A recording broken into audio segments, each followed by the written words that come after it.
بسم الله الرحمن الرحيم. الحمد لله رب العالمين، والصلاة والسلام على أشرف الأنبياء وخاتم المرسلين محمد وعلى آله وصحبه وسلم. ربنا هب لنا من لدنك رحمة وهيئ لنا من أمرنا رشدا. ربنا أرنا الحق حقا وارزقنا اتباعه، وأرنا الباطل باطلا وارزقنا اجتنابه. ربنا اغفر لنا ولإخواننا الذين سبقونا بالإيمان، ولا تجعل في قلوبنا غلا للذين آمنوا ربنا إنك رؤوف رحيم. آمين. لا درجي درس كان من لشرح 40 نووي جيشتنا فرمودي بستويك دفرمي عن أبي عمرة سفيان بن عبد الله رضي الله عنه قال: قلت يا رسول الله قل لي في الإسلام قولا لا أسأل عنه أحدا غيرك. قال: قل آمنت بالله ثم استقم. أو فرموديا إمام مسلم رضا ورحمة إخوائي لسربي لكتاب الإيمان لباب جامع أوصاف الإسلام هنا بيتي. أو فرموديا جزور قيمة وكو باقي فرمودكاني ديكا أو صحابة برزا رضا ورحمة إخوائي لسربي پرسیارێک لە پێغەمبەر دەکا عليه الصلاة والسلام. بەڵام پرسیارەکە کە لە پێغەمبەر دەکاتن عليه الصلاة والسلام پرسیارەکە بە شێوازێک دەکاتن کە ئەو وەڵامە هەڵبگرێت. دەفەرمێ ئەی پێغەمبەری خوا عليه الصلاة والسلام لە ئیسلامدا یان لە شەریعەتی ئیسلامدا شتێکم پێ بڵێ کە کورد بێ و جامع بێ و پێویست نەکاتن لە کەسی دیکە بپرسم. پێغەمبەر دەفەرمێ عليه الصلاة والسلام بڵێ ئامەنت بالله ثم استقم. ئیمانم بەخوا هێناوە و ئیستیقامەشت هەبێت. طبعا دوو بابەتی لێکجیان. جارێ کە دەفەرمێ قل لي في الإسلام أي في الشريعة الإسلامية، لە شریعەتی ئیسلامدا ئەی پێغەمبەری خوا عليه الصلاة والسلام شتێکم پێ بڵێ کە جامع و مانع بێ. جامع یعنی هەموو شتەکان لە خۆ بگرێ، مانع بێتن واتە پێویست نەکاتنە من بچم وەلا هیچ کەسێکی دیکە، یعنی پێویست نەکاتن پرسیار دیکە لە خەڵکی دیکە بکەم. هەموو ئەمر و نەهیەکان لە خۆ بگرێت. یەکەمیان دەفەرمێ قل آمنت بالله. برا بەڕێزەکانی خۆم، ئەو قەزیەی ئیمانە. ئیمانیش پەیوەستە بەچێ؟ بەدڵ. ئیمانیش پەیوەستە بەدڵ. یەکەم شتیشی کە تەرکیز لەسەر کردوتەوە ئیمان هێنانە بەخوای پەروەردگار تەبارەک و تەعالە. ئیمان هێنان بەخوای پەروەردگار تەبارەک و تەعالە زانایان زۆر قسەیان لەسەر کردووە. جارێ پێش هەموو شتێکی دەبێ ئینسان ئیمانی بۆی هەبێ کە خالیقێکێ بوونەوەرێک ئەو بوونەوەرە و کەون و کائیناتەی دروست کردووە.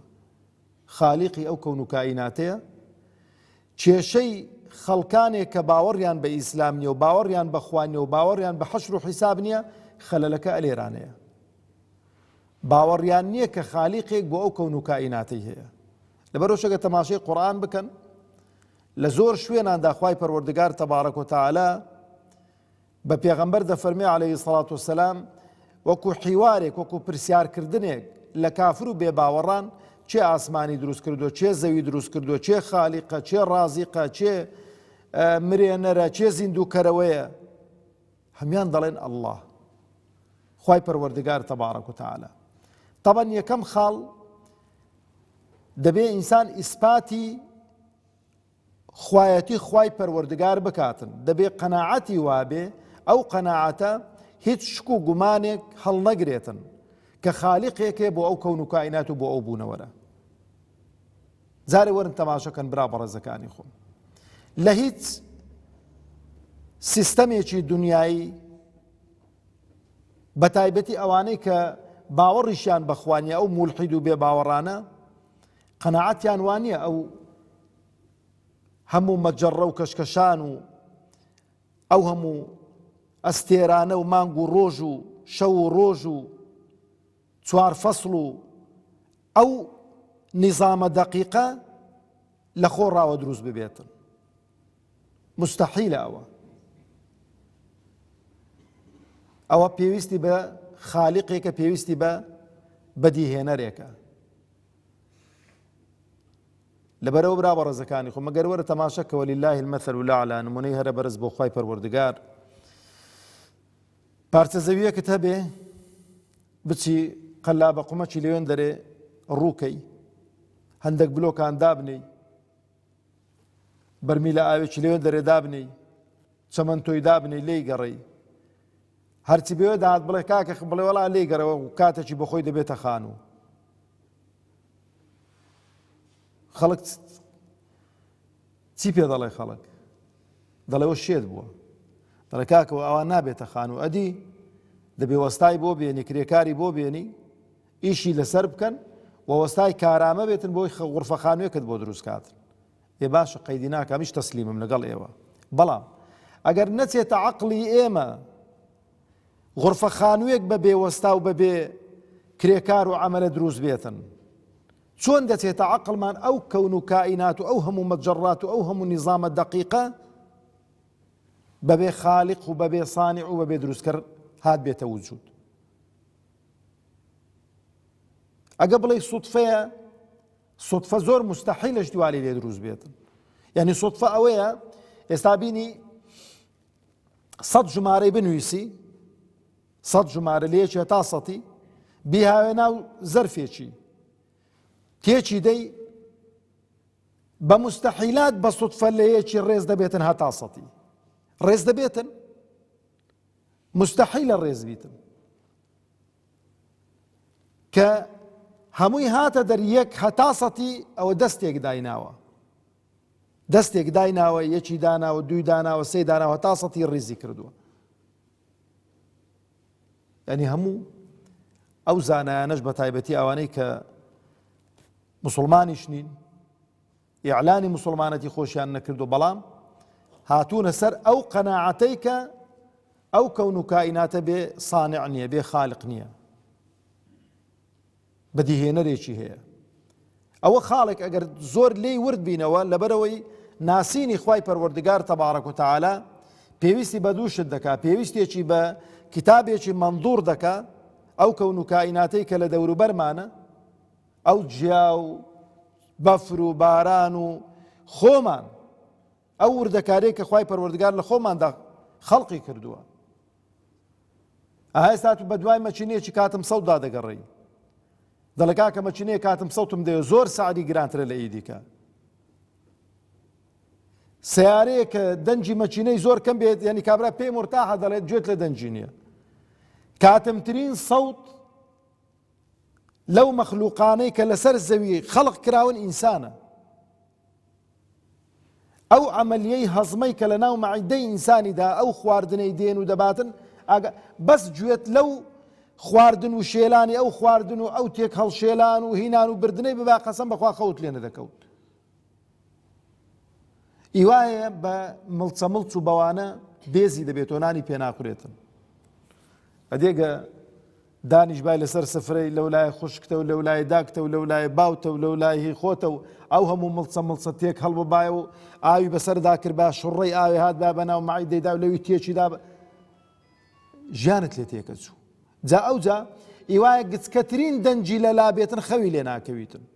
ئەدێ و تەپە تەپەی دڵی ئەگەر هات با بەردەوام تەپ تەپ تەپ تەپ ئەو هەموو جیهازانەی بۆ خەڵق کردو مش کاتم سەوتن، بۆ خۆشت گوێت لێ نابنەوە، بۆی کە ژیانت لێ تێک نەچێتن. ئەو بە سوتفەوە لێکراوەنە. ئەگە بە سوتفە باە هەری 5 جانمان کاتم سەوت دەبوو. ئیدەیان ئەوە دەبوو، ناوی چییە؟ لە خەت دەچۆ دەرێ، ئی 15 بەنەوعی دیکە دەبوو، ئی 1000 بەنەوعی دیکە دەبوو. نا هەمووی وەکو یەکە. هەر لە ئادەمیەوە عەلەیهی السەڵات هەتا ئاخر مەخلوق بەڵێ لە بەرزی و باڵا بەرزی ئەوانە فەرق و جیاوازمان کردو، بەڵام لە ڕووی سیستەمی ئەو ئەجهیزە دەقیقانە هەمومان وەکوویەکی. ئەوجا خاڵێکی دیکە برا بە ڕێزەکانی خۆم کە دەفەرمێ قل ئامەنت بالله، ئیمانم بەخوا هێناوە. ئەو خوایە تەبارەک و تەعالە لە ڕووی کەلام و صفاتی خۆیەوە دەناسرێتن. ئەو قورئانەی کە لە بەردەستمانە 1400 قسوور ساڵ پێشی ئێستا و کەلامە هاتۆتە خوارەوە. ئەوەندە دوژمنی هەبوون، ئەوەندە دوژمنی هەبوون بەقەدەر دۆستەکانی، ئەگە زیاتر نەبوون کەمتر نەبوون. بەڵام تەماشا کە خوای پەروەردگار دەربارەی ئینجیل و تەورات و زەبور و صحوفی ئیبراهیم و موسا نەیفەرمووە ئینا نەحن نەزەلنا الذیکر وئینا لەه لەحافظون. لە هیچ قوشبنێکی تەورات و ئینجیل و زبور و ئەوانە ئەوە نەهاتوە بڵێ ئەمە ئەوە کەلامی ئەوە بەس نەیگوتێ دەیان پارێزین دەستکاریان ناکرێتن. بەڵام قورئان فەرمووی ئینا نەحن نەزەلنا الذیکر وئینا لەه لەحافظون. ئەو قورئانەی کە لە بەردەستی ئێمەیە هەمان ئەو قورئانەیە کە دەسینجی پێغەمبەردا بوو عەلەیهی السەڵات وەسەلام، هەمان ئەو قورئانەیە کە کاتبەکانی پێغەمبەری خوا عەلەیهی السەڵات وەسەلام کاتبەکانی وەحی ئەو قورئانەیان دەنووسیەوە بەبێ فەرق و جیاوازی. کەلیمەیەک جیاواز نەبووە، کەلیمەیەک زیاد و کەم نەبووە. ئەوە حونەری چێیە؟ خاوەنەکەیەتی. ئێمە قورئانمان نازڵ کردووە بۆ خۆشمان دەیپارێزین. ئەو جا برا بە ڕێزەکانی خۆم، ئیمان هێنان بەخوا دەبێ بە وجودی خوا ئیمانت هەبێ، ئەو جا بە ناو و صیفەتەکانی خوای پەروەردگار ئیمانت هەبێتن. و ئیمانەکەش وەکو گوتمان ئیمان ئەعمالی قەلبی لێ تەرەتوب دەکاتن، ئەعمالی قەلبی لێ دروست دەبێتن. ئەعمالی قەلبیش کردەوەکانی دڵ گەورەترن لە کردەوەکانی جەوارح، لە کردەوەکانی دەست و پێ و چاو و زوبان و ئەوانە.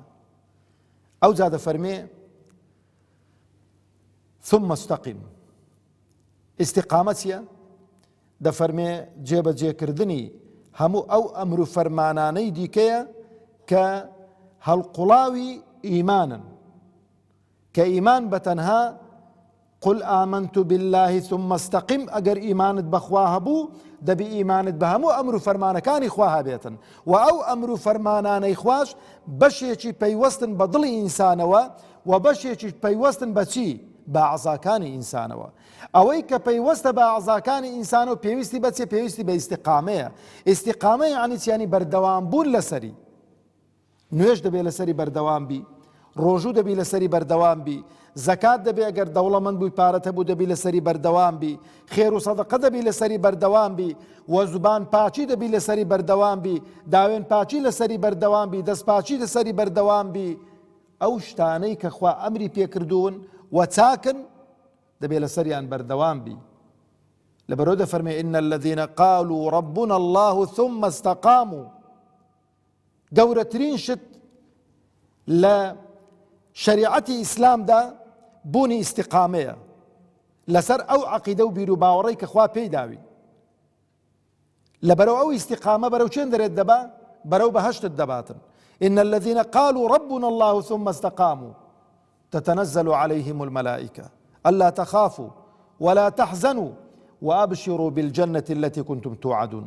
قسم بذات صفات خوا، هر کسی که ایماندار بێ و هر کسی که استیقامەی هەبێ و هر کسی که لە ڕێی خوا لا نەدا، پێشەوەی کە لە دنیا بچێتە دەر مەلایکەتانی خوا مژدەی پێدەدەن. ألا تخافوا ولا تحزنوا. مەترسێن لەوەی کە بۆی دەچن. بەوکوێ دەچین؟ بەو حیاتی بەرزەخی. مەترسێن، خوای گەورە تەبارەک و تەعالا لێتان خۆش بۆ عەفوی کردوون، چاکەکانی قبول کردوون. ئەوە لە دنیا پێشەوە ڕوح بچێتە دەرەوە مژدینت دەداتێ. ولا تحزنوا. خەم و خەفەتی منداڵەکانیشتان نەبێ، خوای گەورە تەبارەک و تەعالا دەروی خێریان لێ دەکاتەوە پاشی تۆ. لەبەرەوە برا بەڕێزەکانی خۆم، ئەو دوو کەلیمەیە بەڕاستی ئەگەر چەندان و چەندان دەرس و محازەڕەی دیکە لەسەر بڵێ هێشتا کەمە، کە یەکەمیان پەیوەستە بە دڵ بە ئەعمالی قەلب و بە تایبەتیش ناسینی خوای پەروەردگار، ئەگەر خوات ناسی برا بە ڕێزەکانی خۆم ئەوانەی دیکە هەموو ئەهوەن دەبن، ناسینی مەلایکەت ئەهوەن دەبێ، باوەڕ هەبوون بە کتابەکان ئەهوەن دەبێ، باوەڕبوون بە پێغەمبەران ئەهوەن دەبێ عەلەیهیمو سەڵات وسەلام، باوەڕبوون بە عالەمی جنۆکە شەیاطین ئەهوەن دەبێ و ئەو جا دێی مسلمانێکی متزین و مسلمانێکی کامڵ دەبی و خۆشەویستی و ڕقلێبوونەوەت لەسەر ئەساسی دینداری و مسلمانێتی و دەرچوون لە دین دەبێتن. یعنی ئینسانێکی عولعولی نابی، ئینسانێکی وە نابی کە حەز و ئارەزوەکان و بەرژەوەندیە شەخسیەکان بتجوولێنن. خوای گەورە عاقبەتمان خێر کاتن و خوای پەروەردگار بە گەورەی و عەزەمەتی خۆی تاعەت و عیبادەتی هەموو لایەکی قبول بکاتن. والسلام عليكم ورحمة الله وبركاته.